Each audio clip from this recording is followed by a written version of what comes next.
Hi, Nicole. We are Hi. we are live on Facebook.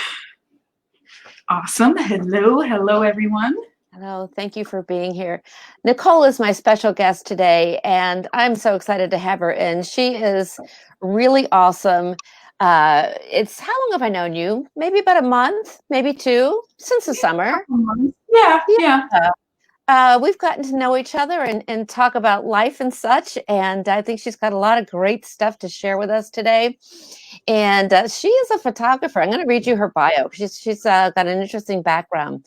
So Nicole has been a professional photographer for 13 years, shooting fine art portraiture, editorial, and commercial work. A Bay Area native and a mama of two, soon to be three. She resides in Los Angeles. So yes, she's in Tinseltown, photographing some very beautiful women. And she's pro-aging. I love that.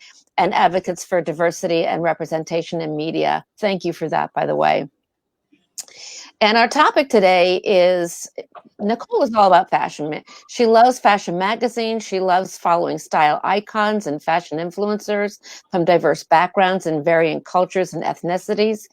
But something was missing for her. Where was that publication that represented not only mature women, but specifically those who were so comfortable in their own skin and so proud of their natural beauty that they were rocking gorgeous silver hair with grace and style? She is working on her first brand new magazine. I'm so excited for her and really want to support her full out. The name of her magazine is going to be Crowned in Silver. And woo, yes, so awesome. And she's also going to talk about today how you could be featured in her magazine. So I thought that was pretty cool. And let's just start. Nicole, I find it really interesting that you're a young woman. I see you as a young woman. and you are getting silver, beautiful silver throughout your hair. And I find it interesting that you never had any adverse feelings towards gray or silver. And so could you tell us something uh, about you growing up and what your thoughts were and how you got to be where you are today? Yeah, sure. And just a quick aside, my air conditioner just cut on because it's hot in LA. Is that bothersome? Can you hear it? I can't. Okay, good. All I right. It think we're feels good. loud to me, but okay, I wasn't sure. Yeah, so it's interestingly enough, I when I was growing up, I would see women with like big gray hair or white hair and curly and really long, and I always thought that looked really cool. I never felt like, oh, that woman looks old. I just felt like it was different. And when I was about, I think like 21, maybe, I used to subscribe to Oprah magazine, and she put an issue out one year. But yeah, because I think it was like 2004-ish, somewhere around there. And they were grabbing women with silver and gray hair off the street and giving them makeovers, with just like a new haircut, a new shape, blowout, curl, whatever. And it looked so good. It just looked incredible. And I was like, oh, I can't wait until I have silver hair to have like a sleek bob or like big curls or, something really cool. And so I used to try to get my mom to stop dyeing her hair because she was having to do roots like every 3 weeks or something, like really a lot. And she never wanted to do it. And I told her, like, I think it looks really great. I'm never dyeing over my gray, Mom. When it comes, I'm just going to let it come in. And she goes, oh, you say that now because you're 22, but then you're going to have gray and you're going to hate it. And I was like, all right. But no, I never did. I just always had this vision of, and some of my cousins are kind of the same way when we were growing up, of like, I can't wait until I'm this, like, not witchy, but this like wise, older, silver, bold, wear what I want, Ooh, and I was like, that's gonna be so cool. Because when you're young, you're kind of insecure. Like, you might be sexy and you're like 20 and you're like going to the club, but it's kind of not the same as the way I always viewed women that were like 40 or 50, just kind of like more confident, a little more comfortable, a little less caring what other people say in some ways. So yeah, I just always looked forward to it. I still look forward to it. I think it's a really powerful look. I really do. I think if women, I don't know. Then again, I see women that are gray early that Mhm. still have beautiful young skin. And that is very striking. If you are still young, when I say young, 40s, 50s to me is young. You still have, you don't realize it, but you still have really youthful, beautiful skin. And that silver gray is just like, wow, so incredible, so awesome. I don't think it ages you at all. I just think it looks really cool. I'm Mm-hmm. on your side. I'm on your side of this. How old were you, Nicole, when you were telling your mother these things? Oh, you said you were 22. That's Early right. 20s. Yeah. I Yeah. used to say, oh, I'm never going to die over. And she said, you don't know. And I was like, okay, well, we'll see. Well, I mean, I have to say I did start dyeing my hair, but not until my 40s. Hmm. Somewhere in my 40s. Yeah, it was definitely in my 40s. And then it got to be too much trouble doing the roots. So then I eventually, in my early 50s, I was doing more highlights. Oh, okay. Yeah. So I eventually went from dark hair, which is my natural color, to I eventually kind of looked blonde because of all the highlighting. Hmm. But it was a lot of maintenance. It was so much maintenance because I was roots, highlights, haircut, and everything. It was a lot of money. I Yeah. I mean, for me, I mean, where you are, it's got to be triple that in the LA area. But for me, I was spending about 150 between color, highlights, and haircut. And so, just as a comparison, I can't even imagine. I know things are much more expensive in California, especially LA. So, you're in Tinseltown, and you hear all that. I'm sure you hear lots of dialogue between the ladies on what their processes are, what they do to keep themselves up and keep their looks going on. And I know there's a lot of anxiety, would you say, about looking older or whatever, for the women out there. So could you share with us like some of the things that they do to keep their looks? I mean, obviously it's not natural, right? Yeah.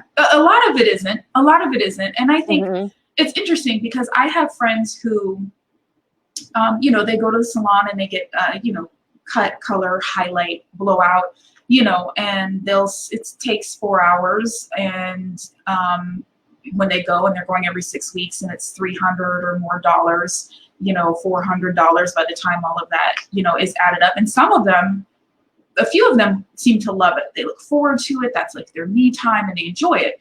But then a lot of them, I get the sense that it's more like a deadline. Like, oh my God, I have to get in. Like if my lady can't see me, I'm going to have these roots and like I can't go outside or I don't, I can't go to functions or I can't be social. Like I have to have this appointment. I have to keep in the books. I have to do it. And I think being motivated by a negative for something every 6 weeks that costs so much time and money, I think that really sucks, because if you love it and you enjoy it, then I think it is a good value, if you're doing it for fun and because it really fills you up. But if you're doing it out of obligation, I think, because I did the math, and here it's more expensive, but even on the national average, if you were paying $150 for color and highlight, color and highlights, say, which a lot of women do, and you were going every 8 weeks, which is more often than a lot of women are going when they're trying to, cover the gray.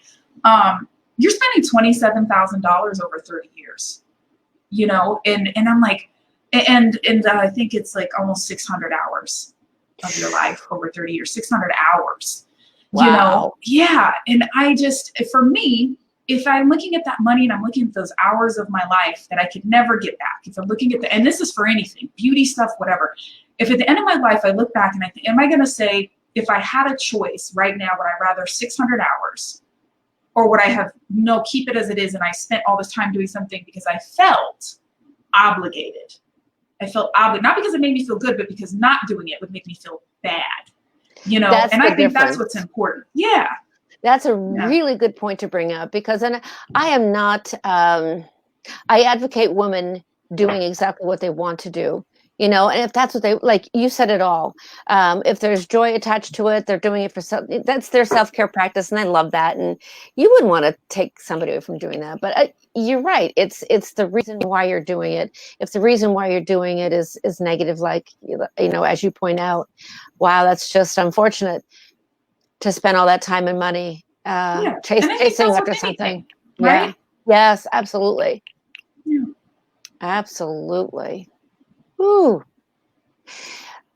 I think another thing that we talked about that I really want to bring up because I think that it's important is protecting yourself from adverse media or media brainwashing. And you said something to me. In fact, I liked it so much when we talked that I wrote it down. And you said carefully curate the content of what you take in. Can you elaborate on that for us?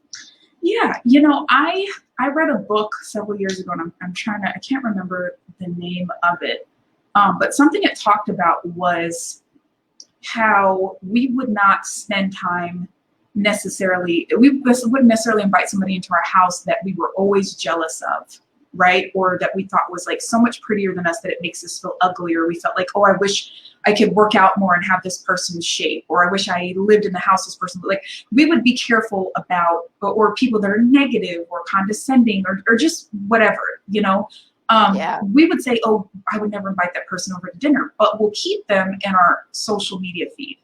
And we'll take it in and we'll look at it every single day and we'll read what we're saying. We'll look at their pictures. And even if we're not conscious of it, it starts to change how we see ourselves, because we always compare, even if we don't think we're doing it. We're looking at people in contrast. Even when we look at sometimes like somebody's home that's like really decorated and really cool, what's sometimes so cool about it is it's just different from yours. It's just a refresher. It's something unique. So, but there's always a comparison.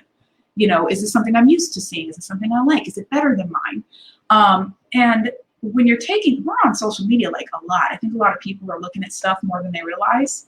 And it really affects how you feel about yourself. And I went through my Facebook, and every single person on my friends list, as soon as I looked at their face, if my visceral reaction when I thought about the things they post made me feel bad in any way, like I'm not good enough, or I'm ugly, or I'm fat, I unfollowed them every single way. You don't have to unfriend. If you're not comfortable with that because you don't want to offend anybody, you can unfollow people. They have no idea you did it, and you never see any of their stuff, And I got to tell you, doing that on Instagram, doing that on Facebook, being careful about the magazines I read and the people that I look at, it has changed so much. Like, I just feel so much better. My feed is like joyful. When I go to Instagram, I'm seeing like art and silver hair and all different body shapes and all different ages. And I'm seeing like bath products that are homemade and like puppies. All this great stuff. Yeah, I think that's awesome. I think that's really a lot to say for that, because I think I know that when you stop comparing yourself, you allow yourself to grow your own way. And we should never want to be like anybody else, right? There'd be a bunch of carbon copies everywhere. That wouldn't be fun. Mm-hmm. Mm-hmm. I think like women that make you want to be more of yourself. When I follow women that were either really brave about their hair or like openly talking about like a disease that they've worked through and their struggles, and it's just like, oh, that makes me want to share more. Oh, that inspires me to like get over this sickness I have, or maybe I can get through this. Like, people that inspire you to be more of what you are, not want what they have, and that's the difference. Totally. Yes. Oh, that's well said. Yeah, and there's so many different sources of toxicity, the movies, what you read, all of that. Commercials. Yeah. Talk about brainwashing in commercials. Yeah. Well, because I think where does the anti-aging thing come, right? Because in a historical context, culture, there was not ever this thing really before like marketing and capitalism where older people were devalued. It was the opposite. The older you were, the more, you were held up and the more you were valued, and people needed you for your wisdom and your memories and the things that you knew, all these things you had acquired. I mean, when you're searching for a professional, you always want somebody with the most experience. And that applies to life as well. It's very important to have people with wisdom and experience. It seems so simple to me. But all of that started shifting when advertising really started being like everywhere and in your home and on everything, even back in the 50s and 60s, because now it became about, if we can make you feel like a lousy wife, you'll buy a new washing machine. If we can tell you your husband, oh, you don't want to look old for your husband. Okay, now my marriage is at stake. And because this ad told me that, I should get this face cream. No man wants a fat woman. I'm going to buy a slimming belt. And it's always fear motivated. You know what I mean? I'm going to lose something, or I'm not a good person if I'm not prettier, faster, more money, better yard, whatever. And I really feel like that selling us stuff is at the root of all of this unhappiness. Yeah. They Yeah, we really don't do. even realize that it's happening. We really don't. I mean, I had this conversation with one of our friends, our mutual friends, Tracy. Mm-hmm. The commercials. I'm gonna wash that gray right out of my hair. Right. Yeah. Yeah. Yeah, and it goes the other way now too, even with things. I mean, because you can go any direction with that. Of like, you're not a good feminine. These they play to your feminist aspects, like they're like really appealing to women. But then it's still the same message of like, well, if you're a feminist, you'll probably buy this, or you. It's just all about trying to like make you feel like a purchase somehow reaffirms who you are or your values, and that's just not true. Nothing That's you not buy right. has Yeah. anything to do with that. You know. I stand with you on this one. We have got some Facebook folks on. Unfortunately, I can't see their names, but I can see their comments. Oh, cool. So we have somebody saying, "Hi, Susan." We have amen. And I think that comes with age also. And hey there, Patrice Fabrizio. Oh, hi, Patrice. And Hi. wisdom is underrated. Absolutely. Yes. Yeah. Yeah. So we do have some comments. I just, unfortunately, like I said, I can't see who submitted them, but we will afterwards. And when we get on Facebook, you can see the feed and who was on, because I know you have something special I planned. do. Yes, yes. Yeah. Do you want me to talk about that a little bit? Well, let's start by, do you want to talk about Crowned in Silver first and then kind of Yeah. go there? Yeah, sure, sure. So, yeah, I just think, so the way I got into this whole community, I always felt this way about silver hair. It never was an issue for me.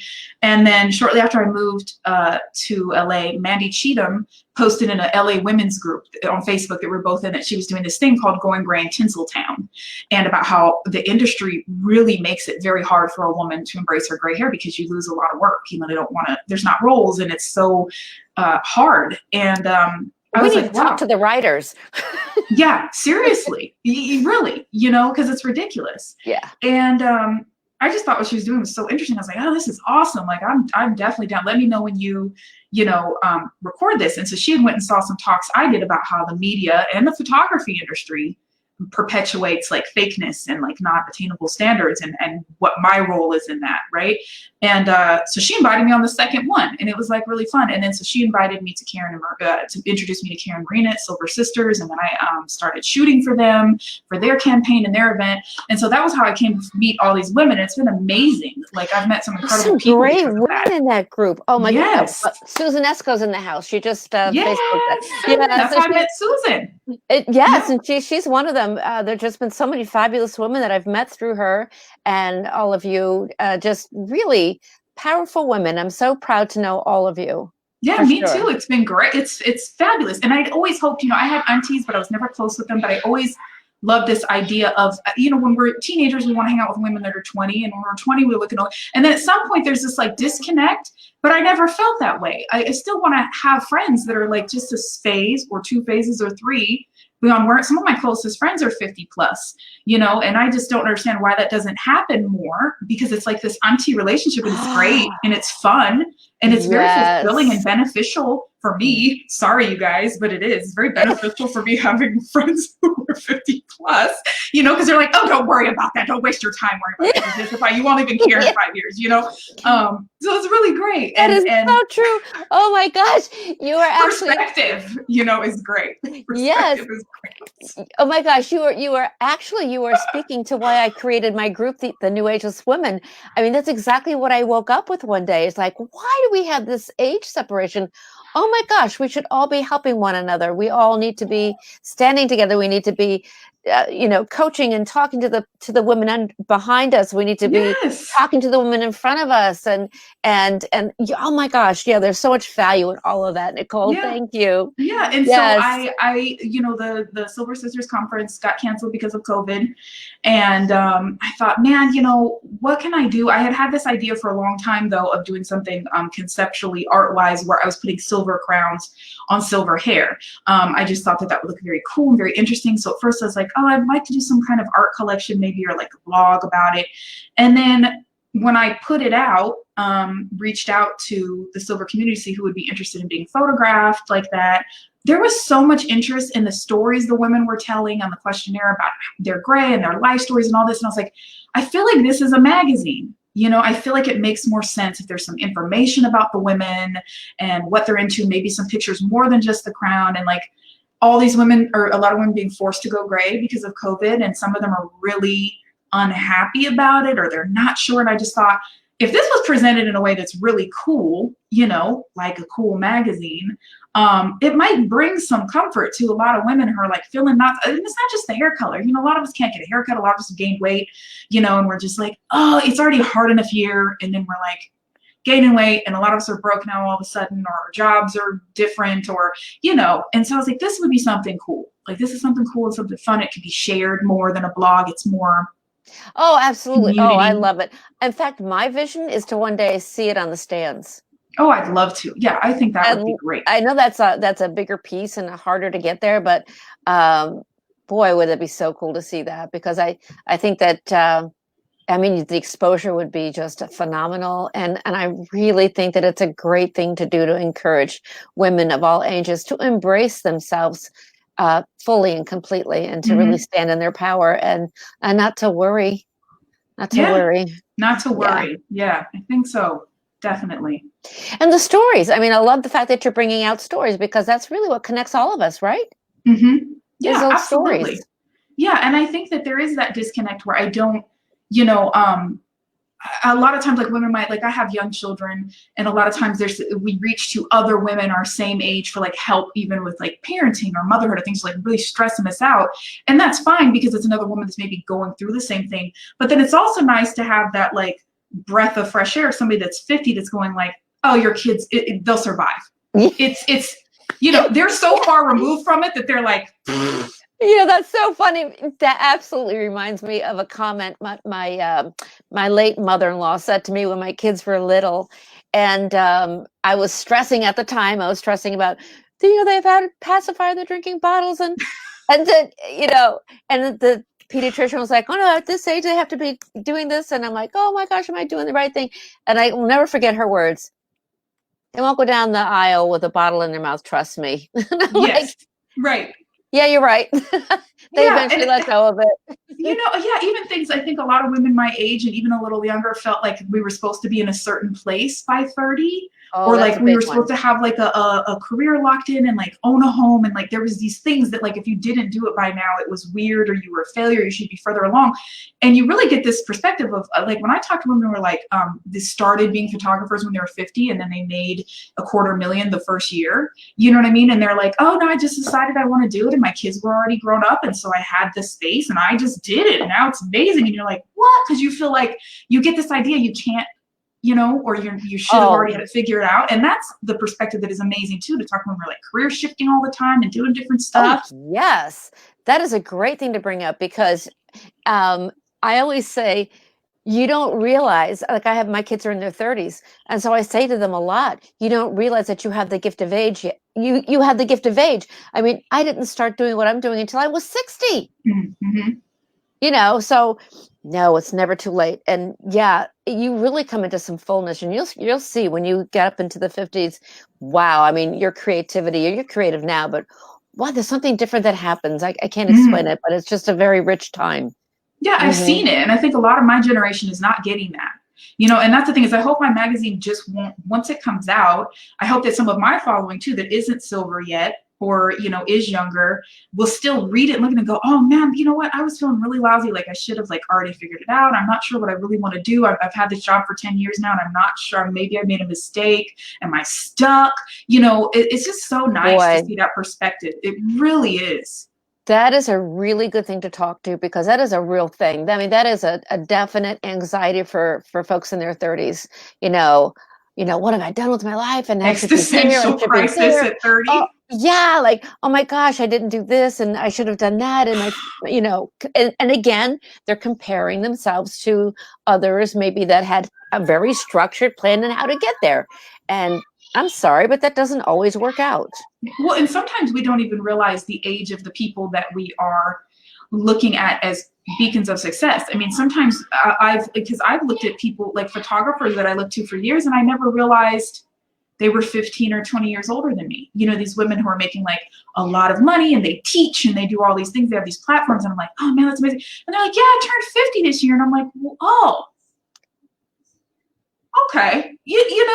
I just don't think about it. Never, a lot of the directors that are like the most famous directors in the world, they didn't have that they didn't get there until they were 40, 45. You know what I mean? Some of these biggest names, people are like, I want to be this in life. And you don't realize sometimes you're not getting there until 35, 40, and it's perfectly fine. And it's 50. fine. And that's the message. It's fine that we all need to just relax because, I think sometimes we don't even realize that so many other things have to happen in order for the bigger thing to happen. Yes. We get there on our own time, Yeah. don't we? Mm-hmm. Yeah. Yeah. And so that's part of the narrative I hope comes through in the magazine, as much as the silver hair in the pictures is like some of the dialogue. I love it. I love it. I truly love it. I can't wait. Oh, yeah. Oh, and I'm going to do a giveaway. So anybody that comments on the thread here for the video, I'm going to put all the names in, and somebody will win a free first issue, a free paper copy of the first issue of Crowned in Silver, and then a piece of merch too, either like a shirt or a mug or something from the store. So somebody's going to win. Yeah, that's awesome. Comments. Y'all, I hope you're out there listening to this, as everyone's going to go into a draw for something really cool from Nicole. Thank you, Nicole. That's so generous. Very sweet. Sure. So I think we probably should be wrapping it up, but what is your parting final message that you would love to get out? Something that you wake up thinking about, something that really is a passion of yours that you would really love to share with everybody here today and beyond, because this will go out to many people. I think the two things are, the first thing is that, and this I know to be true from, I've photographed women for 15 years, is that women always judge themselves so much more harshly than everybody else. And there is definitely, I think almost every woman has some level of dysmorphia, of like a misunderstanding what they actually look like and how they actually come across. Because I have always heard women say things like, oh, well, I'm bigger than her, and they're literally actually not bigger than the woman they're talking about, but their perception is such. Or, well, I look older than her, and they don't. All of these things, and it's never true, and it's not something that I see. I don't even, when I look at women, or my grandmother or my mother, I never notice their wrinkles unless they brought it to my attention. They'd say, oh, I'm so wrinkled, and I'd go, oh, but I never, that's not where I'm at when I'm interacting with women. It's like a non-factor to me. But then when it's us, and I think a lot of women feel that way about other women. I don't think other women are looking at other women going, oh, she's so wrinkled. But it's us, it's us.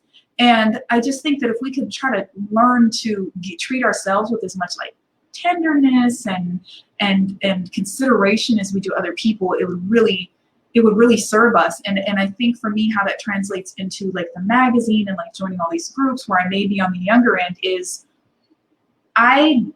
as far as the age thing goes, I think a lot of women my age, if they knew how rewarding and mutually beneficial these relationships are, and how cool it is to look at style icons that aren't the same age as you, or younger. A lot of style icons are younger than me now.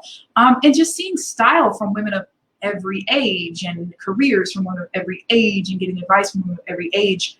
I think if we can just get that in front of women my age, there'd be a lot more women like me joining these groups and following people who are really diverse. And so I don't think that, I don't know a lot of older women who say, yeah, I wish I was 25 again, And so, I really appreciate everybody that participated in Crowned, and I appreciate everybody welcoming me into these groups where I don't have near as much silver as a lot of women, and I am on the younger side. And I always thought, oh man, are they gonna want me in here, because I'm just in here like, hey, That's so cute.